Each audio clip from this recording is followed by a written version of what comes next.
This is CNN 10. We are an objective explanation of news in 10 minutes, and I'm Carl Azus. Welcome to the show. A tornado and the effects of it lead things off for us today. We're taking you to Dallas, Texas. That's where daylight on Monday morning revealed the effects of the severe weather that struck on Sunday night. A cold front that's sweeping east across the United States spawned a tornado. We don't know yet how strong it was. Weather officials are still trying to figure that out, but its effects were felt all over the Dallas-Fort Worth area. More than 100,000 households and businesses had lost electricity at one point, though workers had restored it to half of them by midday Monday. Campuses were damaged, which led to classes being canceled at 6 schools on Monday. And at a Dallas fire station, high winds blew off most of its roof. Dallas Mayor Eric Johnson said that considering the fact that the storm raked across a densely populated part of the city, it's very fortunate that there were no lives lost and no serious injuries from the storm. He said it caused mostly property damage issues. Texas Governor Greg Abbott declared 16 counties disaster areas, which will provide state resources to help people recover. Dallas is in Tornado Alley, a central part of the United States that sees a relatively high number of tornadoes.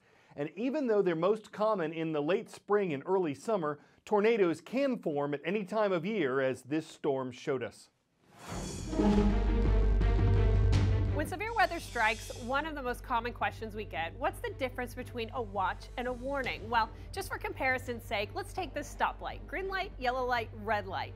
Sometimes the National Weather Service will issue a hazardous weather outlook, an advisory. Treat this as a green light. Know that the possibility of rough weather is there, but go about your day as you would. Just stay alert.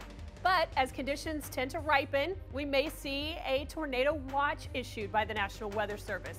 Use this with more caution. This means conditions are favorable for tornado development, and so you need to know what you should do in case a tornado strikes. That's where the warning comes in. If the radar has indicated a tornado or someone has spotted a tornado in progress, that's when the tornado warning is issued, and you should get to your safe place immediately. Stop what you're doing and seek shelter. 10-second trivia. Tony Janus, an American born in 1889, was best known for his accomplishments in what? Aviation, track and field, railroad construction, or yachting? Tony Janus was an aviator, a barnstormer, and the pilot of the world's first commercial plane service. In 1914, that service was a 23-minute hop in a plane like this. It flew between St. Petersburg, Florida, and Tampa, Florida. Commercial aviation continues to develop even today. The longest non-stop passenger flight in modern times looked like this.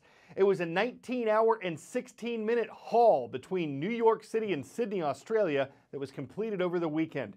It covered 10,066 miles before touching down. And for the 49 people on board, this was as much of an experiment as it was an achievement. Qantas, the biggest airline in Australia, was working with medical researchers to see how passengers and pilots are affected by long-haul flights like this. Depending on their findings, Qantas may offer more regular flights like it in the months ahead.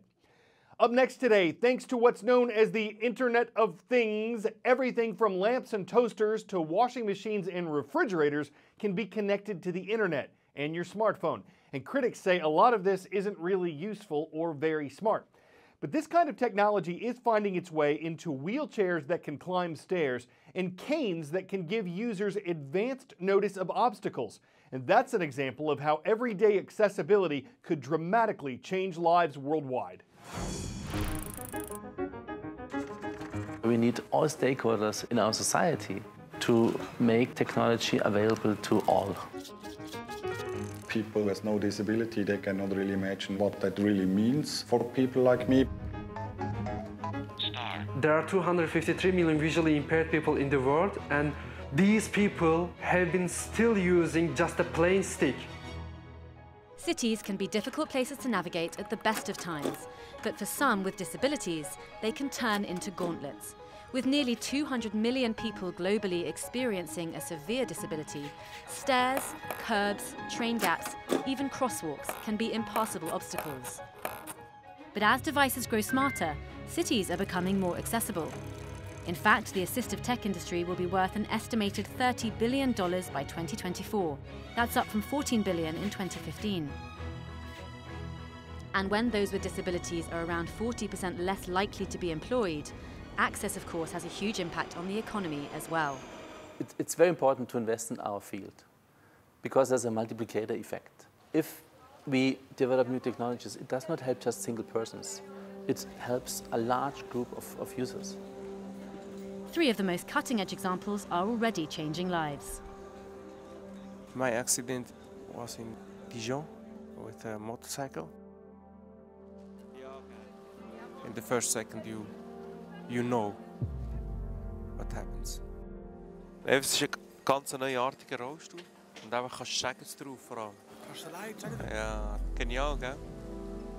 Jose, he wrote us about half a year ago an email that he would like to test the wheelchair.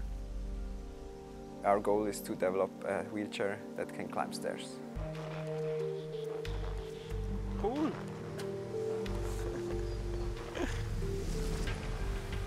So genial. Danke, gell? Hey. Super. Hast du super gemacht.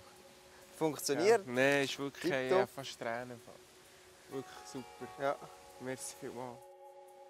The goal was to make a really cool robot at the start, but then it switched over to developing this product because we saw there was such a huge need for the people. That need is felt in cities across the world. In Paris, the European Union's largest city, only 9 out of more than 300 metro stations have full disabled access as of 2019. I think there's a boom in the development of assistive technologies. Systems are getting more robust and smaller and smaller. These smaller systems are allowing assistive tech to become increasingly wearable. By 2025, there'll be an estimated 25 billion connections between these things around the world. This will transform how devices operate within cities. Unfortunately, I cannot name a single city as a perfectly disabled-friendly city. That's why we are trying to provide this independency for visually impaired people. Merhaba. WeWalk is a smart cane developed for visually impaired people. You can easily connect WeWalk to your smartphone via WeWalk's application. And it's so enjoyable. You can talk with your cane and your cane is answering you. Navigation'a gelirsen tekrar. Navigation. Çift tıkla. Start diyebiliriz. Another of WeWalk's capabilities is obstacle detection. Embedded in the handle is an ultrasonic sensor that maps the user's surroundings. If an obstacle is detected, the stick warns the user by vibration. Daha önce aslında ben WeWalk'u bir çağ kapanırken yeni bir çağ başlıyor olarak.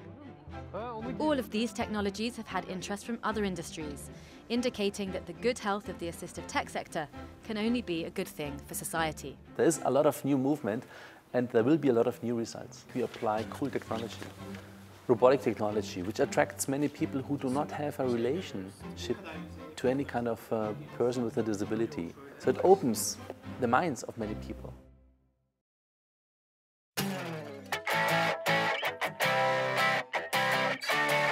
If you've ever wondered why someone would pay to be terrified by creepy clowns at a haunted house, at least this one comes with a car wash. It's a haunted car wash in Brunswick, Ohio. For $20, you get a trick-or-treat bag, sheer terror, and an air freshener to help afterward. And even though the little kids may never be the same if you drive through a tunnel, at least the outside of your car will be clean. A little clowning around when the water comes down along with the wax. You fear the attacks of the workers who are lurkers in makeup and masks, bringing fears and tears and jeers as drivers pass. It's where car care looks like car scare, making you wince with the rinse, leave tread with your dread, and never want to steer back through the ghostly scene thinking your scarred car is better left unclean. I'm Carl Azus for CNN.